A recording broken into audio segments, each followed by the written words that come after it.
Halo guys, kembali lagi bersama gua, Rahman. Di video kali ini, kita akan membahas yaitu pipeline animasi 3D.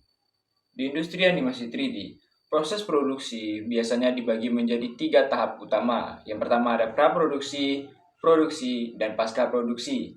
Masing-masing memiliki tahap atau memiliki langkah-langkah yang penting yang berperan besar dalam menghasilkan animasi berkualitas tinggi. Tahapan yang pertama yaitu praproduksi. Tahap praproduksi adalah fase perencanaan di mana ide dan konsep animasi dirancang. Di sini, langkah pertama adalah script writing atau penulisan naskah yang mencakup cerita, dialog, dan arahan dari dasar animasi. Setelah cerita disusun, langkah berikutnya adalah storyboarding atau pembuatan sketsa visual dari adegan utama untuk memvisualisasikan alur cerita. Selanjutnya, ada konsep art. Dikembangkan untuk menggambarkan gaya dan desain karakter, latar, serta elemen visual lainnya. Pada akhir praproduksi, kita membuat animatik, yaitu storyboard yang disusun dalam bentuk video kasar. Ini membantu tim memahami ritme, durasi, dan transisi adegan sebelum animasi sebenarnya dimulai. Lanjut ke tahap berikutnya, yaitu tahapan produksi. Tahap produksi adalah inti dari pembuatan animasi 3D. Langkah pertama adalah modeling, yaitu membuat bentuk dasar karakter, lingkungan, dan objek dalam bentuk 3 dimensi. Setelah model siap, langkah berikutnya adalah texturing, di mana objek diberi warna, pola, atau material untuk membuatnya lebih realistis. Kemudian, kita melakukan rigging, proses menyiapkan rangka dan kontrol pada model karakter agar bisa digerakkan. Setelah karakter siap, masuk ke tahap animation. Untuk mengatur gerakan sesuai cerita, animator menggunakan kontrol dari rig untuk menghidupkan karakter dan memastikan gerakannya tampak natural. Selanjutnya, pada tahap lighting, pencahayaan disusun untuk menciptakan suasana yang diinginkan, memberikan kesan kedalaman pada adegan, dan menonjolkan detail.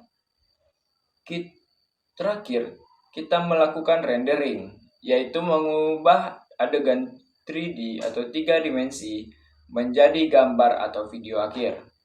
Proses ini membutuhkan waktu dan sumber daya yang besar untuk menghasilkan visual dengan pencahayaan, bayangan, dan efek yang realistis. Dan sampai di tahap terakhir yaitu pasca produksi. Pada tahap pasca produksi, tahap terakhir ini yaitu untuk menyempurnakan hasil produksi.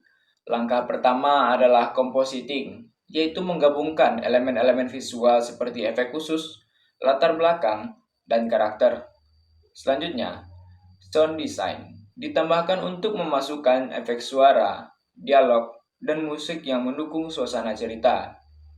Tahap terakhir adalah color grading, yaitu menyesuaikan warna dan kontras agar hasil akhir terlihat konsisten dan memiliki estetika yang sesuai. Jadi, kesimpulannya, pipeline animasi 3D adalah proses yang panjang dan melibatkan berbagai tahap serta keahlian. Setiap tahap memiliki peran penting dan dalam menciptakan animasi yang tidak hanya menarik secara efek visual, tapi juga menyampaikan cerita dengan cara yang efektif. Perlu diingat, semua dalam film animasi ini, dalam semua posisi yang saya sebutkan dalam video kali ini, dalam video pipeline animasi 3D, semuanya tidak bisa dilakukan satu orang saja. Ini dilakukan dengan kelompok yang mempunyai peran dan fungsi masing-masing, seperti bagian texturing, coloring, lighting, modeling, animator atau animation, dan lain-lainnya. Sekian dari video saya ini. Jangan lupa tekan tombol like, comment, dan subscribe.